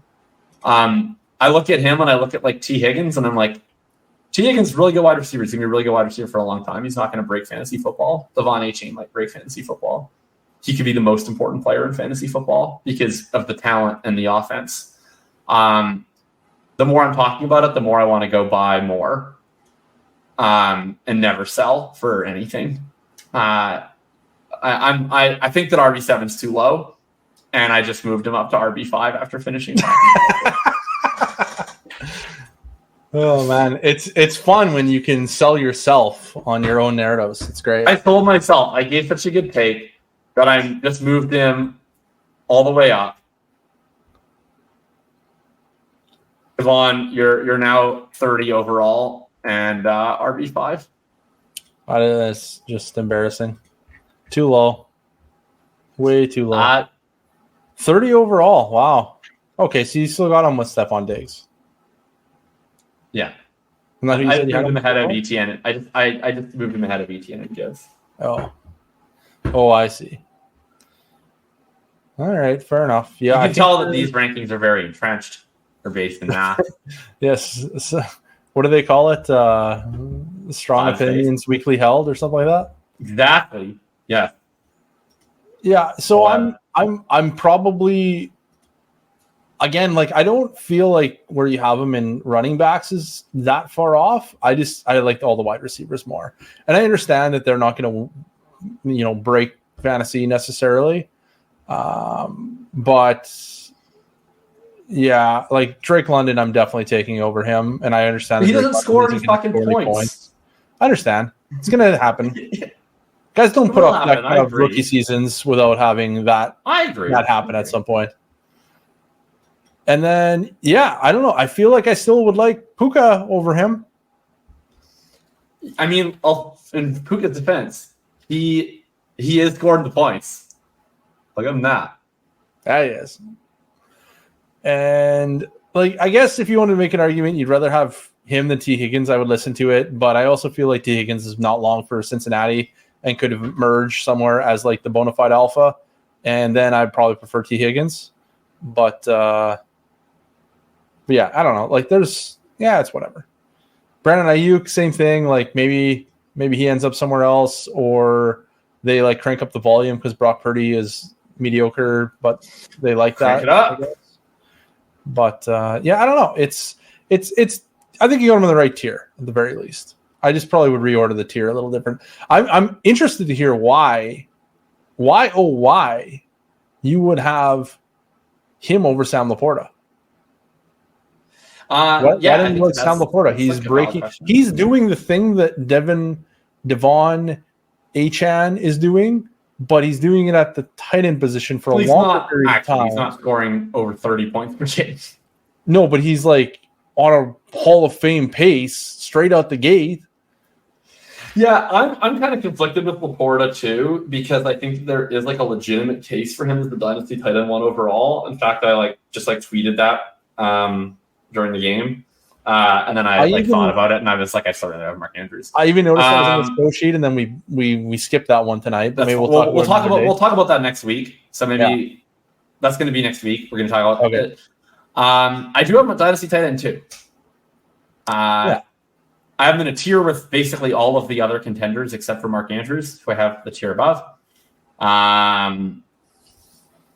He's doing incredible things. I guess it's just like a sample size thing. It's also like there's some chance that if they get Jahmyr Gibbs more involved, once Jameson Williams comes back, maybe the offense looks a little bit different. I also think from like just a real football perspective, like what Devon is doing on the football field just looks utterly irreplaceable. Whereas like I feel like Sam Laporta is just like, I don't know, doing like cool tight end things. Doesn't seem like he's doing anything like when I'm watching the games. It's like no one else could be doing this. It's just that he's like getting thrown to more. So I guess it doesn't feel quite as entrenched. Like I'm very interested in Laporta, and I have a lot of Laporta, and I'm not selling it. I was offered Kyle Pitts for Sam Laporta today, and I said no. I don't feel like I would trade them. Like we were talking about this in Discord. I think it was last week, maybe it was this week. Yes, I can't remember. I want to say I had the same answer as you. Sometimes, sometimes we get a bad rap for disagreeing, but sometimes we give the exact same answer in two different channels without reading each other's answer first. Yeah. It's like if I have a team that I'm trying to lose with, I want Kyle Pitts because he ain't scoring points this year, and his ceiling I think is substantially higher. So if I'm looking at scoring points in like 2 years or next year, then I'd much rather have Kyle Pitts than Sam Laporta right now. I agree, but I actually was in that situation when I said no, and the only reason for that is that I just have like twice as many Pitts as Laporta, and I was just like, well, it's a totally different thing, man. You can't give exposure. Sorry, let me back up. You were not giving advice. You were just saying you didn't accept the trade. But like you can't give advice in like per my portfolio. Well, no, I do have. So I have Laporta ranked higher because, frankly, I think there's more teams trying to win than trying to lose. So I'm like ranking based on what I think is the more common position. I do agree with your position from an advice giving perspective, but I'd rather have Pitts from trying to lose.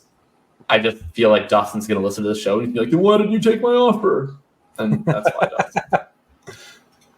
So I'll take it with a second on top, Dustin. Yeah, like this class is like absolutely blowing it out of the water. This is awesome. It's killing it. We talked about Puka. We talked about it in the Knicks. How about so now that we've talked about these guys, we talked about Puka a lot last week, so we don't need to go through all of everything. He did it again. What? Oh, Puka. Yeah. Let's go 1 through 10. We talked about Zay before on the show too. He's kind of been continuing to do the same thing, so I don't think there's anything that different. Like he keeps playing well. His role is basically 1 million short targets and then an intermittent 40-yard target. He doesn't have any targets that are like 15 yards. He only has targets that are like 5 yards and 40 yards. Yeah, it's getting a reasonable odd percentage of them. I don't know. We talked like in week 1, I think it was, or week 2, and I was like, things are a little gimmicky, and they still feel a little gimmicky, but like gimmicky at the two extremes now. Yeah. So I don't. I think he's good. I'm generally fine with it. I'm generally like okay with. I just think a lot of times with coaches, they'll just see a rookie and they're like, "Look, we want to get this guy the ball, and he's really good at some things, and not that good at other things, and we're just going to focus on the things he's really good at right now." I think where my hesitation comes from in these kinds of situations where we have this gimmicky usage, be it short or long, is are they doing that because of his deficiencies in like the normal role? And Are we ever going to get the normal role? At least it's short and long. It's just not short and long. It's 2 roles. They've given them. They just got to like find the happy medium now. So like it's 4 games. Like it's way too early to pigeonhole him as a gimmick only player. It's just I'm also not going to get over my skis on a player that hasn't done the thing that I would normally like a wide receiver to do, which is play in the intermediate area of the field where most of the targets occur. So it comes back to what is the cost. And I think last time we had talked, I was like, I'm absolutely not sending a mid first for him. I'll happily send a late first, and that's as far as I'm willing to go. And I'm still in that same spot. I still have him ranked evenly with the base first tier, which is basically mid first. So basically, I think it's fair. I don't know. I'm not like I don't tend to spend most of my life like rushing out to try and make fair trades.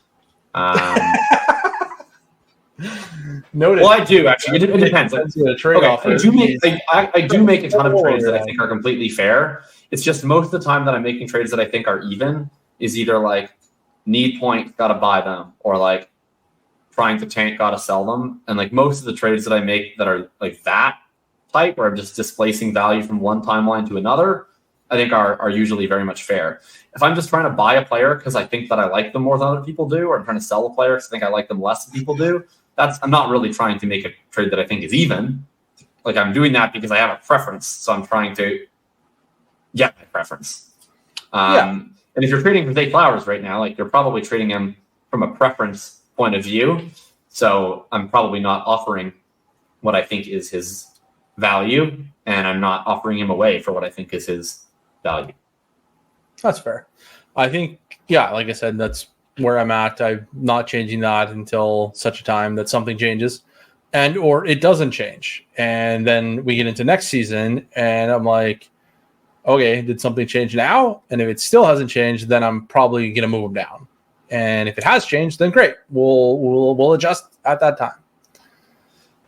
Yeah, I think so let's go through quick. Let's finish this out.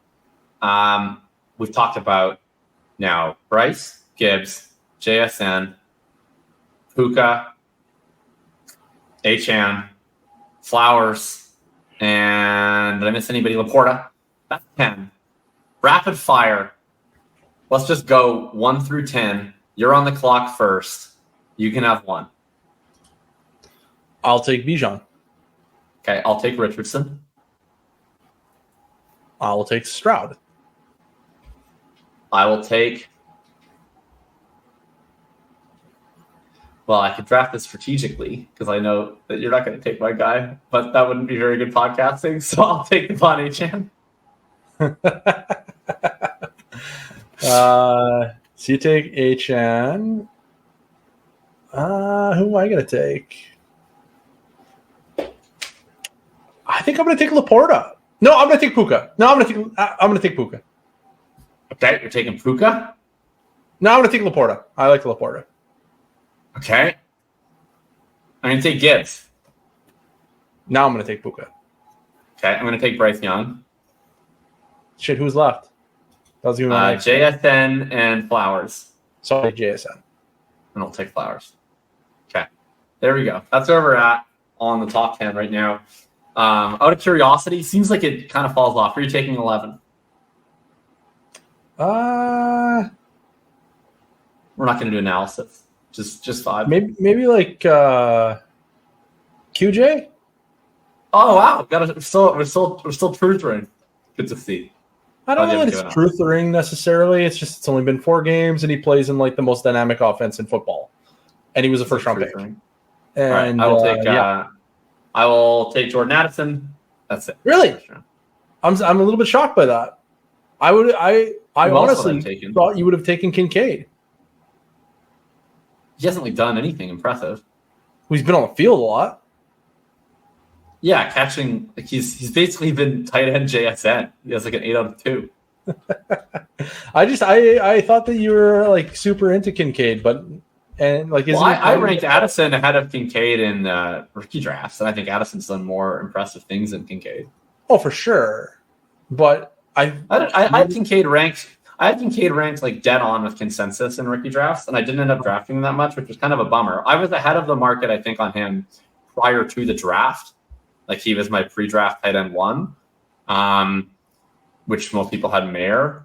But then he like was everybody's tight end 1 after the draft, and he was mine too. But I didn't take him over. Well, the main thing is like almost everybody took Addison and QJ in some order 7, 8.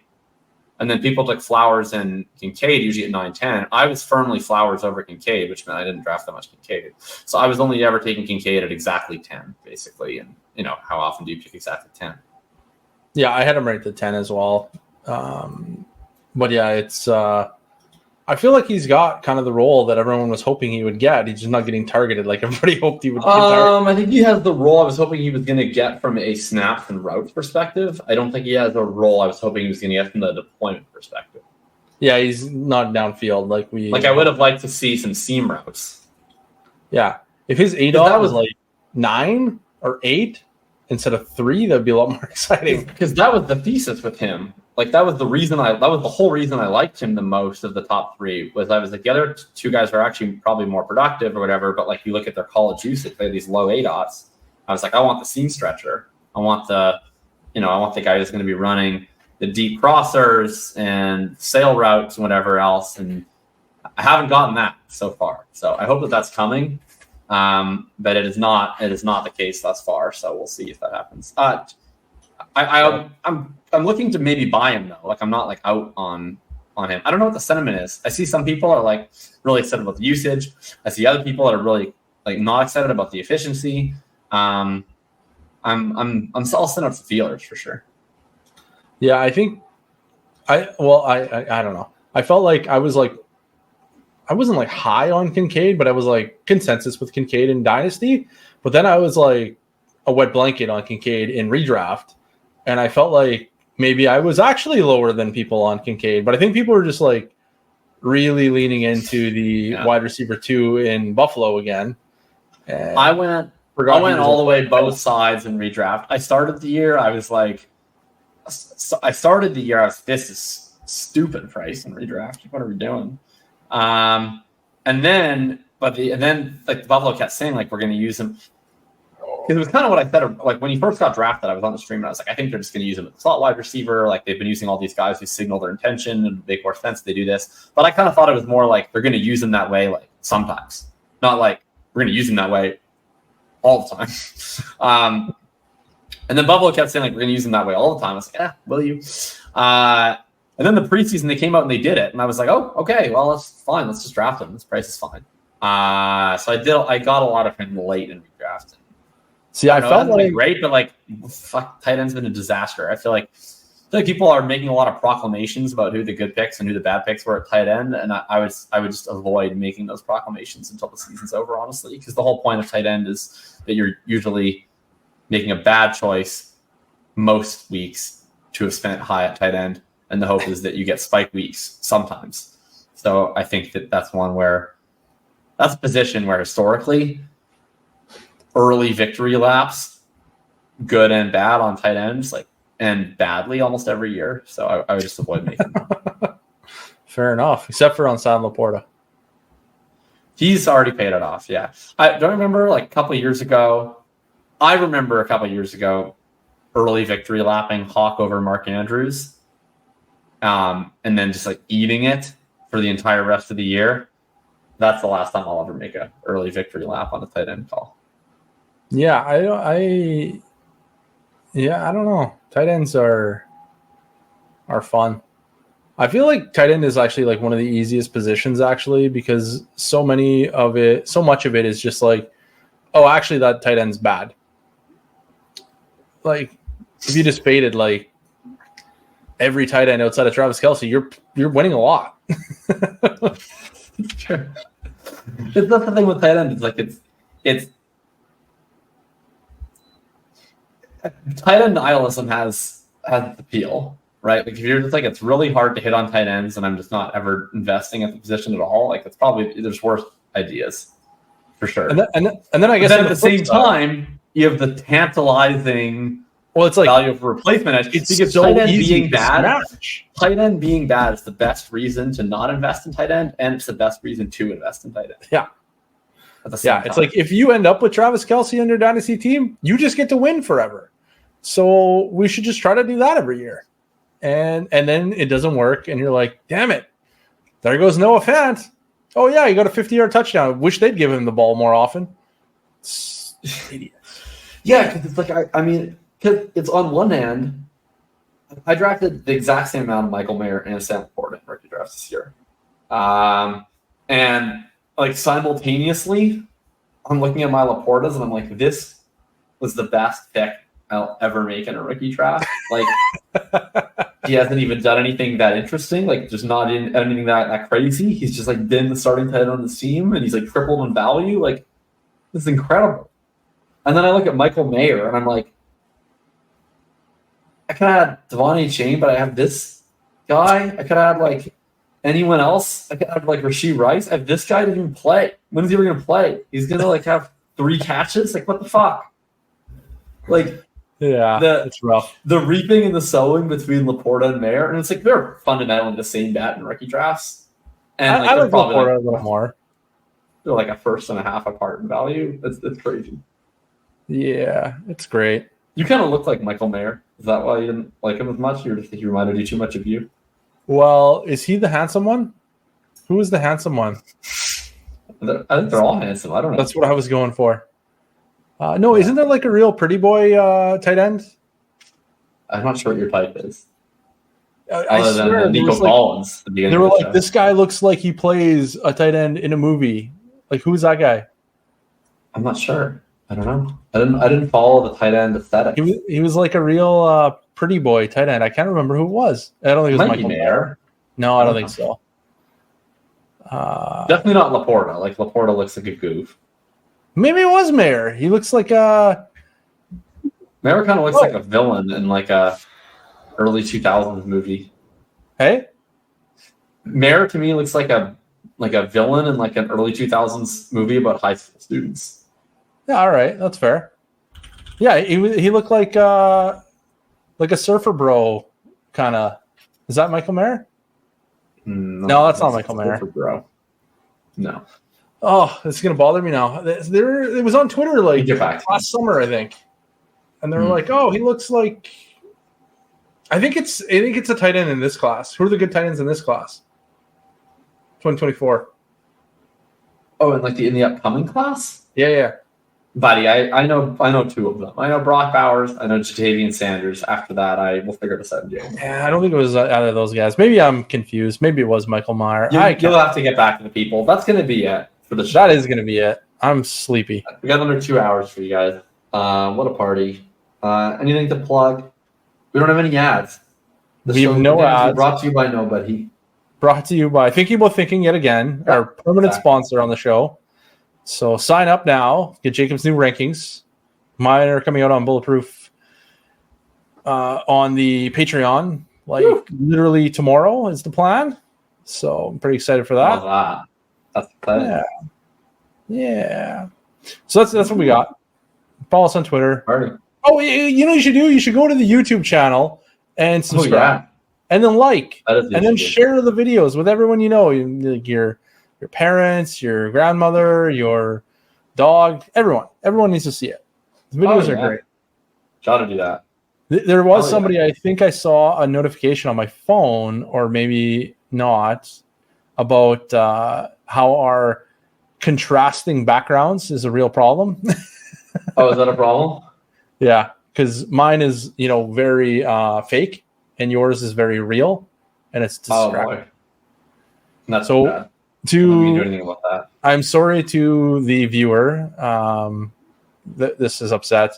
I am in a very unattractive basement right now with non-finished walls. So that's why I had to go to this. So maybe someday I will move back out of my parents' basement and be able to podcast from a living room like Jacob does. Yeah. Can only hope. Can only dream. All right. That'll do it. Jacob Anderson, Drew Ozenchuk. Is it pronounced that way? Drew Ozenchuk, or is it a Sinchuk? No, it's Ozenchuk. Nailed it. Because I sometimes they just call you by your actual name on other podcasts. Because I'm just I don't know, it'd be weird to be DF Bean Counter. Yeah, I mean that's what I go by. In a conversation with a human being, I just prefer to use your human name. No, but I use a pseudonym so that I have a pseudonym, so it's not my real name. That's the whole point. But do you hide your name? I feel like you don't. What's that? Do I hide my name? I feel like you don't hide your name. I've heard you go on other shows and then say your real name. Yeah, sometimes. It's whatever. Yeah. I guess I'll say DF Bean Counter now. Is that what you want? Yeah. Oh, okay. I had no idea. I just thought it's goofy for a 35-year-old man to be called DF Bean Counter. Well, it is a little goofy. I'm just picturing myself. Sometimes I'm on these other podcasts and I'm blank made an interesting point about this. And I'm just picturing myself saying DF Bean Counter made an interesting point about this. And I'm going to try not to laugh, but I'll say that going forward. Well, I don't want to dox you. I feel bad that I've been doxing you. You're going to say my name and everyone's going to be like, who the hell's that? That's true. I usually say your name and then I'm goes as DF Bean Counter on Twitter. Next time I'll just say your address. Yeah, just throw it all out there. Throw it all out there. Yeah. All right. That's enough. We've talked for a while. Goodbye, everybody. Have a lovely night. Have a lovely week 4. We'll be back next week. So long.